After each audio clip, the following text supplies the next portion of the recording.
What's up, guys? Welcome to class. We're going to look at something that Bob Berg did now in this lesson. Bob Berg, if you're not familiar with him, legendary saxophone player.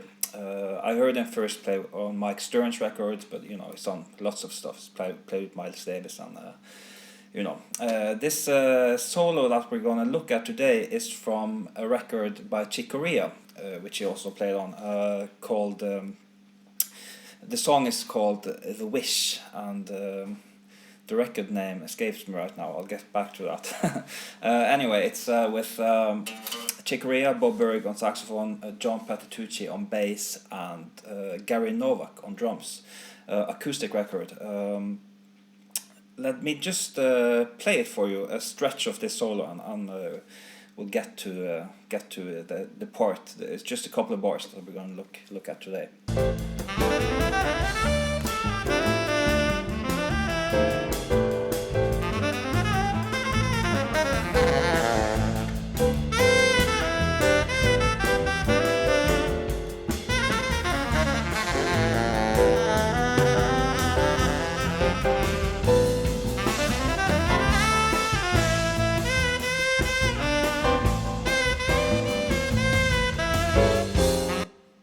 Okay, so I checked, and the record is called Time Warp. So I'll put a link to that record. It's a really nice record.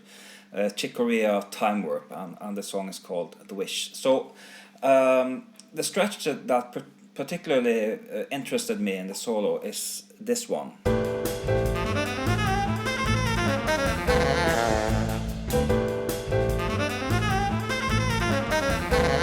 I'm just looping it now.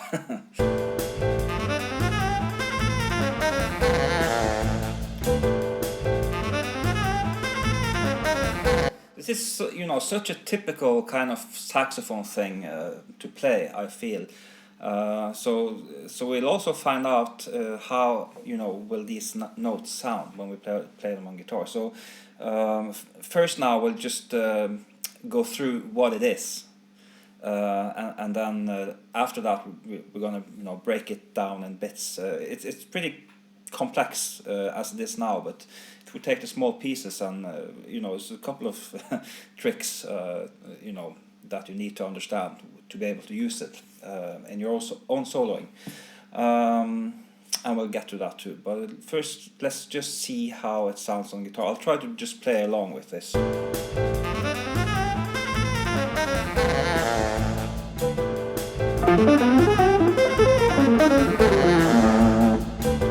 So I'll take it down in tempo a bit.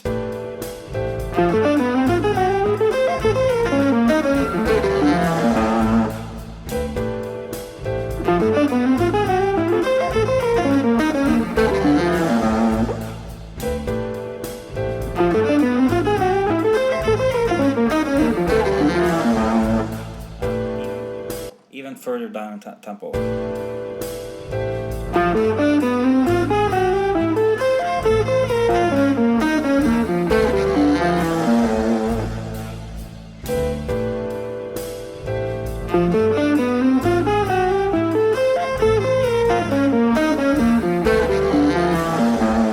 Okay, let's try it in full tempo again.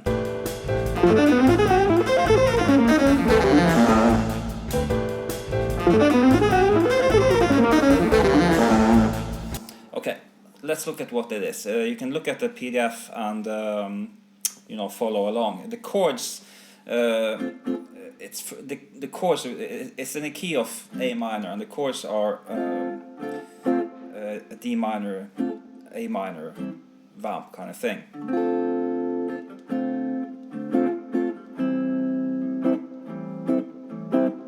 D minor.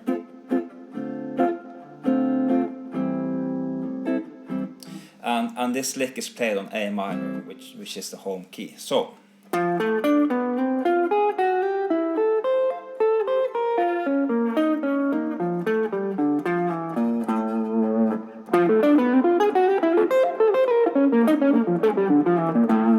what's happening here? First, the technical way of playing it. Check out what's up and down strokes. You can start by playing up, down, down. If if you want a half sweep and kind of have more control. This is kind of in the borderline tempo where that's possible. So you may have to play just a sweep down, down, down.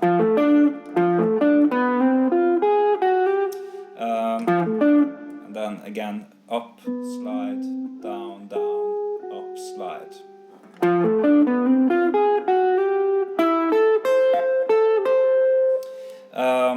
Again, it's in the key of A minor. If you look at A minor, this kind of position also, I'll put in the PDF for that.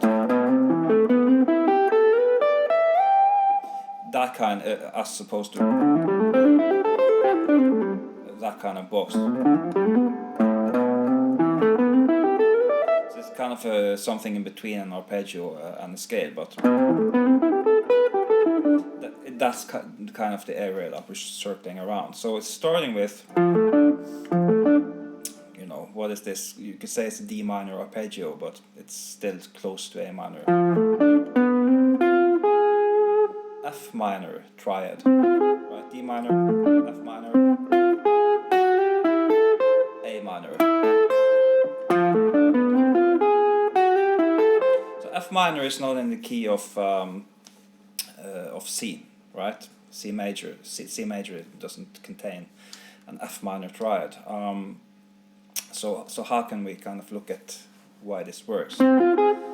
I think it's the easiest way to look at it on guitar is that, okay, this is C minor, this is C major, it relates to C major triad. So you could play F minor up, and this chromatic approach, which is to kind of familiarize yourself with that tension. That's not really what's happening, but if you want to play on this comp,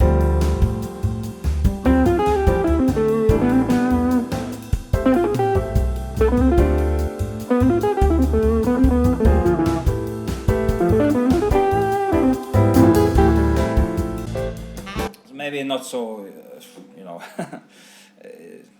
yeah. We'll get back to that, but another technical thing that happens on the saxophone is that you can play the same note using two different grips. I don't play saxophone, so I don't really know how this works, but they call it, I think they call it false fingering, and so to mimic that on the guitar, I'm playing this C here, and then just hammering on the C on a different string to get that effect. Right. Again, hammering on. Sweeping, and we have this descending B flat minor arpeggio.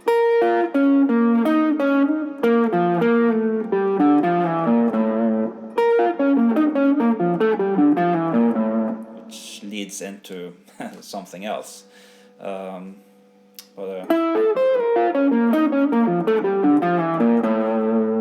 that's how it's played, and that that's roughly what it is.